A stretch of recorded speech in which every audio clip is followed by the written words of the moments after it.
ओम साई राम। अध्याय 2। गत अध्याय में ग्रंथकार ने अपने मौलिक ग्रंथ श्री साई सच्चरित्र में उन कारणों पर प्रकाश डाला था जिनके द्वारा उन्हें ग्रंथ रचना के कार्य को आरंभ करने की प्रेरणा मिली। अब वे ग्रंथ पठन के योग्य अधिकारियों तथा अन्य विषयों का इस अध्याय में विवेचन करते हैं। ग्रंथ लेखन का हेतु। किस प्रकार विषुचिका अर्थात हैजा के रोग के प्रकोप को आटा पिसवा कर तथा उसको ग्राम के बाहर फेंक कर रोका तथा उसका उन्मूलन किया, बाबा की इस लीला का प्रथम अध्याय में वर्णन किया जा चुका है। मैंने और भी लीलाएं सुनी जिनसे मेरे हृदय को अति आनंद हुआ और यही आनंद का स्रोत काव्य रूप में प्रकट हुआ। मैंने यह भी सोचा कि इन महान आश्चर्यजनक लीलाओं का वर्णन बाबा के भक्तों के लिए मनोरंजक एवं शिक्षाप्रद सिद्ध होगा तथा उनके पाप समूल नष्ट हो जाएंगे। इसलिए मैंने बाबा की पवित्र जीवन गाथा और मधुर उपदेशों का लेखन प्रारंभ कर दिया। श्री साई की जीवनी न तो उलझन पूर्ण है और न संकीर्ण ही है, वरन सत्य और आध्यात्मिक मार्ग का वास्तविक दिग्दर्शन कराती है। कार्य आरंभ करने के असमर्थता और साहस। श्री हेमंत पंत को यह विचार आया कि मैं इस कार्य के लिए उपयुक्त पात्र नहीं हूँ। मैं तो अपने परम मित्र की जीवनी से भी भली भांति परिचित नहीं हूँ और न ही अपनी प्रकृति से। तब फिर मुझ जैसा मूढ़मती भला एक महान संत पुरुष की जीवनी लिखने का दुस्साहस कैसे कर सकता है। अवतारों की प्रकृति के वर्णन में वेद भी अपनी असमर्थता प्रकट करते हैं। किसी संत का चरित्र समझने के लिए स्वयं को पहले संत होना नितांत आवश्यक है। फिर मैं तो उनका गुणगान करने के सर्वथा अयोग्य ही हूँ। संत की जीवनी लिखने में एक महान साहस की आवश्यकता है और कहीं ऐसा न हो कि चार लोगों के समक्ष हास्य का पात्र बनना पड़े। इसलिए श्री साई बाबा की कृपा प्राप्त करने के लिए मैं ईश्वर से प्रार्थना करने लगा। महाराष्ट्र के संत श्रेष्ठ श्री ज्ञानेश्वर महाराज का कथन है कि संत चरित्र के रचयिता से परमात्मा अति प्रसन्न होता है। तुलसीदास जी ने भी कहा है कि साधु चरित शुभ सरिस कपासु निरस विशद गुणमय फल जासु। जो सही दुख पर छिद्र दुरावा वंदनीय जेहि जिग जस पावा। भक्तों को भी संतों की सेवा करने की इच्छा बनी रहती है।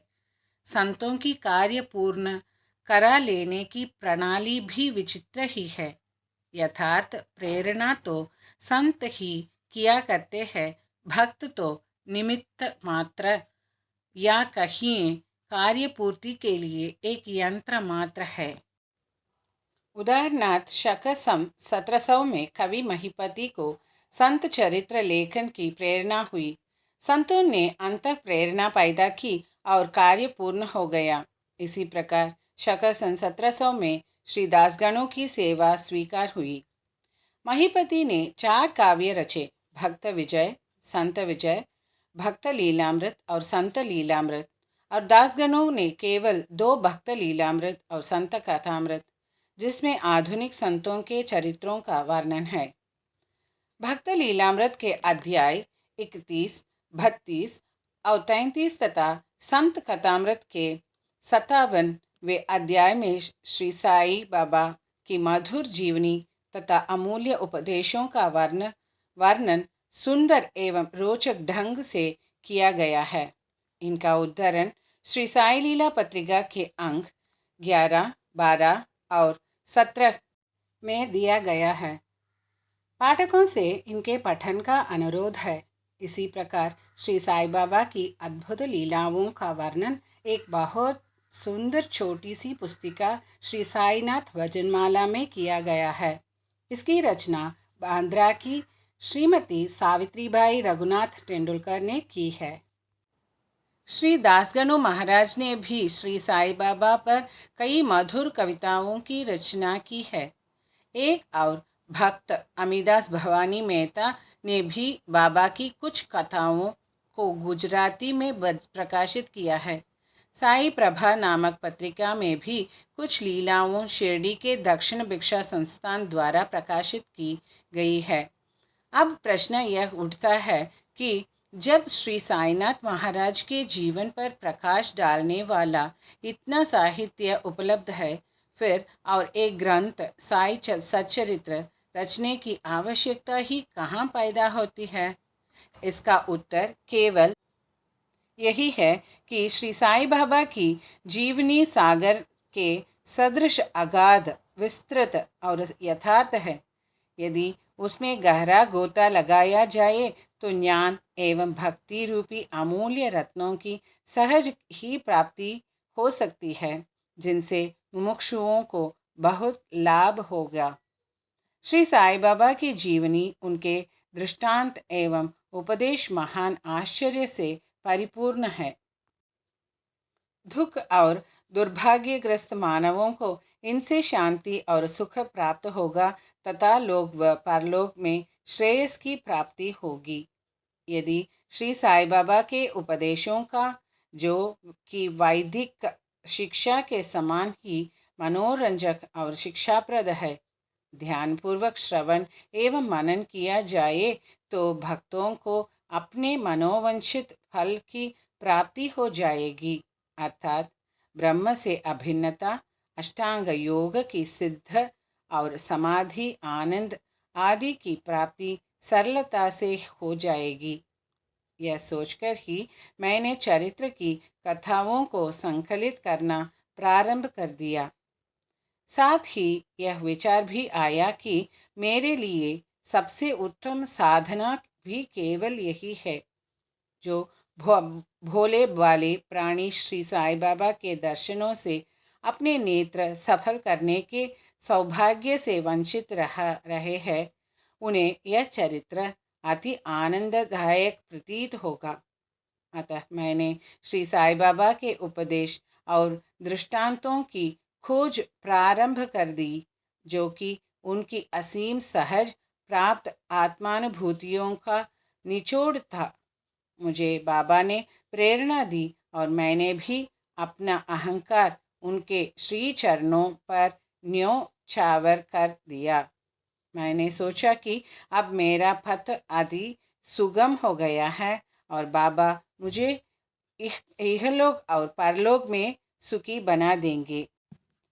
मैं स्वयं बाबा की आज्ञा प्राप्त करने का साहस नहीं कर सकता था।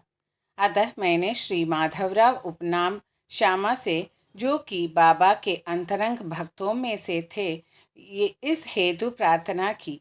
उन्होंने इस कार्य के निमित्त श्री साईं बाबा से विनम्र शब्दों में इस प्रकार प्रार्थना की कि ये अन्ना साहब आपकी जीवनी लिखने के लिए अति उत्सुक है, परंतु आप कृपया ऐसा न कहना कि मैं तो एक फ़कीर हूँ तथा मेरी जीवनी लिखने की आवश्यकता ही क्या है।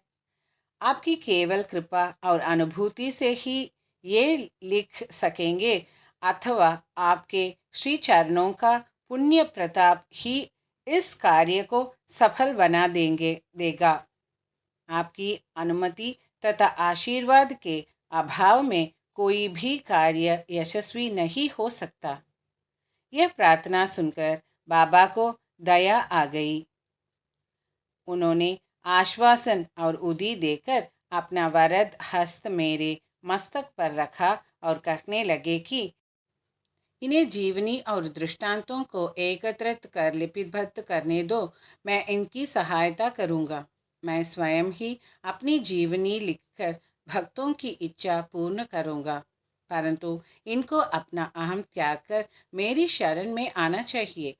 जो अपने जीवन में इस प्रकार आचरण करता है, उसकी मैं अत्यधिक सहायता करता हूँ। मेरी जीवन कथाओं की बात तो सहज है। मैं तो इन्हें घर बैठे अनेक प्रकार से सहायता पहुंचाता हूँ।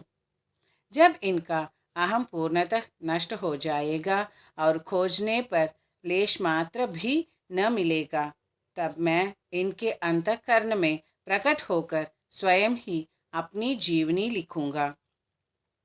मेरे चरित्र और उपदेशों के श्रवण मात्र से ही भक्तों के हृदय में श्रद्धा जागृत होकर सरलापूर्वक आत्मानुभूति एवं परमानंद की प्राप्ति हो जाएगी। ग्रंथ में अपने मत का प्रतिपादन और दूसरों का खंडन तथा अन्य किसी विषय के पक्ष या विपक्ष में व्यर्थ के वाद विवाद की कुचेष्टा नहीं होनी चाहिए। अर्थपूर्ण उपाधि हेमाड पंथ। विवाद विवाद शब्द से हमको स्मरण हो आया कि मैंने पाठकों को वचन दिया है कि हेमाड पंथ उपाधि किस प्रकार प्राप्त हुई, इसका वर्णन करूँगा। अब मैं उसका वर्णन करता हूँ।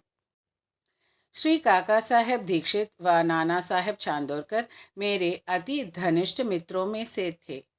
उन्होंने मुझसे शिरडी जाकर श्री साईं बाबा के दर्शनों का लाभ उठाने का अनुरोध किया। मैंने उन्हें वचन दिया, परंतु कुछ बाधा आ जाने के कारण मेरी शिरडी यात्रा स्थगित हो गई। मेरे एक घनिष्ठ मित्र का पुत्र लोनावाला में रोगग्रस्त हो गया था। उन्होंने सभी संभव आदि भौतिक और आध्यात्मिक उपचार किए, परंतु ऐसे सभी प्रयत्न निष्फल हुए और ज्वर किसी प्रकार भी कम न हुआ। अंत में उन्होंने अपने गुरुदेव को उसके सिराने बिठलाया, परंतु परिणाम पूर्ववत ही हुआ। यह घटना देखकर मुझे विचार आया कि जब गुरु एक बालक के प्राणों की भी रक्षा करने में असमर्थ है, तब उनकी उपयोगिता ही क्या है। और जब उनमें कोई सामर्थ्य ही नहीं, तब फिर शिरडी जाने से क्या प्रयोजन। ऐसे सोचकर मैंने यात्रा स्थगित कर दी। परंतु जो होनहार है वह तो होकर ही रहेगा, और वह इस प्रकार हुआ। प्रांताधिकारी नाना साहेब चांदोरकर बसई को दौरे पर जा रहे थे। वे ठाणा से दादर पहुँचे तथा बसई जाने वाली गाड़ी की प्रतीक्षा कर रहे थे। उसी समय बांद्रा लोकल आ पहुंची, जिसमें बैठकर वे बांद्रा पहुंचे तथा शिरडी यात्रा स्थगित करने के लिए मुझे आड़े हाथों लिया। नाना साहेब का तर्क मुझे उचित तथा सुखदायी प्रतीत हुआ, और इसके फलस्वरूप मैंने उसी रात्रि शिरडी जाने का निश्चय किया और सामान बांधकर शिरडी को प्रस्थान कर दिया। मैंने सीधे दादर जाकर वहाँ से मनमाड की गाड़ी पकड़ने का कार्यक्रम बनाया। इस निश्चय के अनुसार मैंने दादर जाने वाली गाड़ी के डिब्बे में प्रवेश किया। गाड़ी छूटने ही वाली थी कि इतने में एक यवन मेरे डिब्बे में आया और मेरा सामान देखकर मुझसे मेरा गंतव्य स्थान पूछने लगा। मैंने अपना कार्यक्रम उसे बतला दिया। उसने मुझसे कहा कि मनमाड की गाड़ी दादर पर खड़ी नहीं होती, इसलिए सीधे बोरीबंदर से होकर जाओ। यदि यह एक साधारण ही घटना घटित न हुई होती, तो मैं अपने कार्यक्रम के अनुसार दूसरे दिन शिरडी न पहुंच सकने के कारण अनेक प्रकार की शंका कुशंकाओं से गिर जाता। भाग्य ने साथ दिया और दूसरे दिन 9-10 बजे के पूर्व ही मैं शिरडी पहुंच गया। यह सन 1910 की बात है, जब प्रवासी भक्तों के ठहरने के लिए साठेवाड़ा ही एकमात्र स्थान था। तांगे से उतरने पर मैं साईं बाबा के दर्शन के लिए बड़ा लालायित था। उसी समय भक्त प्रवर श्री तात्या साहेब नोलकर मस्जिद से लौटे ही थे। उन्होंने बतलाया कि इस समय श्री साईं बाबा मस्जिद के मोड़ पर ही है।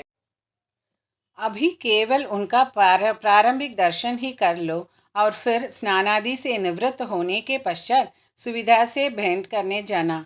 यह सुनते ही मैं दौड़ कर गया और बाबा की चरणावंदना की। मेरी प्रसन्नता का पारावार न रहा।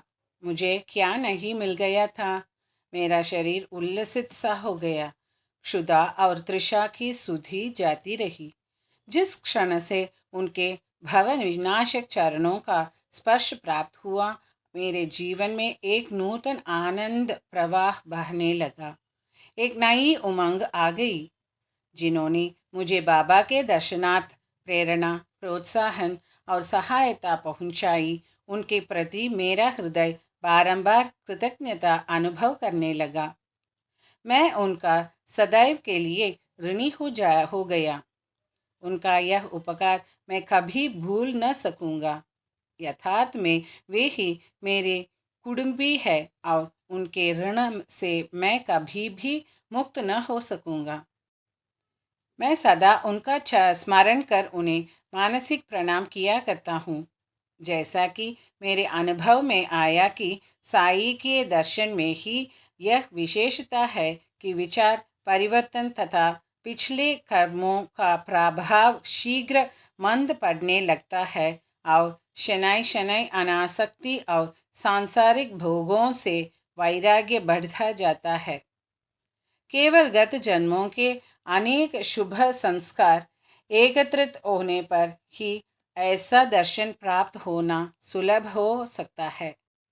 पाठकों, मैं आपसे शपथपूर्वक कहता हूँ कि यदि आप श्री साईं बाबा को एक दृष्टि भरकर लेख लेंगे तो आपको संपूर्ण विश्व ही साईमय दिखलाई पड़ेगा। गर्मागर बहस। शिरडी पहुंचने के प्रथम दिन ही बाला साहेब तथा मेरे बीच गुरु की आवश्यकता पर वाद विवाद छिड़ गया। मेरा मत था कि स्वतंत्रता त्याग कर पराधीन क्यों होना चाहिए तथा जब कर्म करना ही पड़ता है तब गुरु की आवश्यकता ही कहाँ रही। प्रत्येक को पूर्ण प्रयत्न कर स्वयं को आगे बढ़ाना चाहिए। गुरु शिष्य के लिए करता ही क्या है, वह तो सुख से निद्रा का आनंद लेता है। इस प्रकार मैंने स्वतंत्रता का पक्ष लिया और बाला साहेब ने प्रारब्ध का। उन्होंने कहा कि जो विधि लिखित है वह घटित होकर रहेगा। इसमें उच्च कोटि के महापुरुष भी असफल हो गए हैं। कहावत है, मेरे मन कुछ और है, विधाता ने कुछ और। फिर परामर्श युक्त शब्दों में बोले, भाई साहब, यह निरी विद्धता छोड़ दो। यह अहंकार तुम्हारी कुछ भी सहायता न कर सकेगा। इस प्रकार दोनों पक्षों के खंडन मंडन में लगभग 1 घंटा व्यतीत हो गया और सदैव की भांति कोई निष्कर्ष न निकल सका। इसलिए तंग और विवश होकर विवाद स्थगित करना पड़ा। इसका परिणाम यह हुआ कि मेरी मानसिक शांति भंग हो गई तथा मुझे अनुभव हुआ है कि तब तक घोर दैहिक बुद्धि और अहंकार न हो तब तक विवाद संभव नहीं। वस्तुतः यह अहंकार ही विवाद की जड़ है। जब अन्य लोगों के साथ मैं मस्जिद गया तब बाबा ने काका साहेब को संबोधित कर प्रश्न किया कि थाड़ेवाड़ा में क्या चल रहा था, किस विषय में विवाद था। फिर मेरी ओर दृष्टिपात कर वो बोले कि इन हेमाडबंद ने क्या कहा। ये शब्द सुनकर मुझे अधिक अचंभा हुआ। साड़ेवाड़ा और मस्जिद में पर्याप्त अंतर था। सर्वज्ञ या अंतर्यामी हुए बिना बाबा को विवाद का ज्ञान कैसे हो सकता था। मैं सोचने लगा कि बाबा हेमाडबंद के नाम से मुझे क्यों संबोधित करते हैं। यह शब्द तो हेमाद्रिबंद का अपभ्रंश है। हेमाद्रिबंद देवगिरी के यादव राजवंशी महाराजा महादेव और रामदेव के विख्यात मंत्री थे।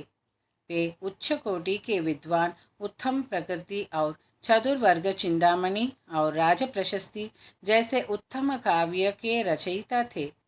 उन्होंने ही हिसाब किताब रखने की नवीन प्रणाली का आविष्कार किया था और बही खाते की पद्धति को जन्म दिया था और कहाँ मैं इसकी विपरीत एक अज्ञानी, मूर्ख और मंदमती हूँ।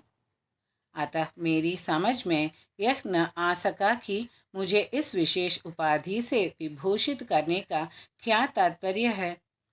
गहन विचार करने पर मैं इस निष्कर्ष पर पहुंचा कि कहीं मेरे अहंकार को चूर्ण करने के लिए ही तो बाबा ने इस अस्त्र का प्रयोग नहीं किया है, ताकि मैं भविष्य में सदैव के लिए निराभिमानी एवं विनम्र हो जाऊं, अथवा कहीं यह मेरे वाक्चातुर्य के उपलक्ष्य में मेरी प्रशंसा तो नहीं है। भविष्य पर भविष्य पर दृष्टिपात करने से प्रतीत होता है कि बाबा के द्वारा हेमतपंथ की उपाधि से विभूषित करना कितना अर्थपूर्ण और भविष्यगोचर था। सर्वे विदित है कि कालांतर में दाभोलकर ने श्री साई बाबा संस्थान का प्रबंध कितने सुचारू एवं विद्वत्पूर्ण ढंग से किया था। हिसाब किताब आदि कितने उत्तम प्रकार से रखे तथा साथ ही साथ महाकाव्य साई सच्चरित्र की रचना भी की। इस ग्रंथ में महत्वपूर्ण और आध्यात्मिक विषयों जैसे ज्ञान, भक्ति, वैराग्य, शरणागति व आत्मनिवेदन आदि का समावेश है। गुरु की आवश्यकता। इस विषय में बाबा ने क्या उद्गार प्रकट किए, इस पर हेमाडपंथ द्वारा लिखित कोई लेख या स्मृति पत्र प्राप्त नहीं है, परंतु काका साहेब दीक्षित ने इस विषय पर उनके लेख प्रकाशित किए हैं। बाबा से भेंट करने के दूसरे दिन हेमाडपंथ और काका साहेब ने मस्जिद में जाकर घर लौटने की अनुमति मांगी। बाबा ने स्वीकृति दे दी। किसी ने प्रश्न किया, बाबा कहाँ जाए? उत्तर मिला, ऊपर जाओ। प्रश्न, मार्ग कैसा है? बाबा, अनेक पंथ है, यहाँ से भी एक मार्ग है, परंतु यह मार्ग दुर्गम है तथा सिंह और भेड़िए भी मिलते हैं। काका साहब, यदि पथ प्रदर्शक भी साथ हो तो? बाबा, तब कोई कष्ट न होगा। मार्ग प्रदर्शक तुम्हारी सिंह, भेड़िए और खंदकों से रक्षा कर तुम्हें सीधे निर्दिष्ट स्थान पर पहुंचा देगा, परंतु उसके अभाव में जंगल में मार्ग भूलने या गड्ढे में गिर जाने की संभावना है। दाभोलकर भी उपयुक्त प्रसंग के अवसर पर वहाँ उपस्थित थे। उन्होंने सोचा कि जो कुछ बाबा कह रहे हैं वह गुरु की आवश्यकता क्यों है। इस प्रश्न का उत्तर है, उन्होंने सदा के लिए मन में यह गांठ बांध ली कि अब कभी इस विषय पर वाद विवाद नहीं करेंगे कि स्वतंत्र या परतंत्र व्यक्ति आध्यात्मिक विषयों के लिए कैसा सिद्ध होगा। प्रत्युत्तर इसके विपरीत यथार्थ में परमार्थ लाभ केवल गुरु के उपदेश पालन में ही निहित है। इन उपदेशों का वर्णन मूल काव्य ग्रंथ के इसी अध्याय में किया गया है, जिसमें लिखा है कि राम और कृष्ण महान अवतारी होते हुए भी आत्मानुभूति के लिए राम को अपने गुरु वशिष्ठ और कृष्ण को अपने गुरु सांदीपनी की शरण में जाना पड़ा था। इस मार्ग में उन्नति प्राप्त करने के लिए केवल श्रद्धा और धैर्य, ये ही दो गुण सहायक है। श्री सद्गुरु साई नाथार्पणमस्तु। शुभम भवतु। ओम साई राम।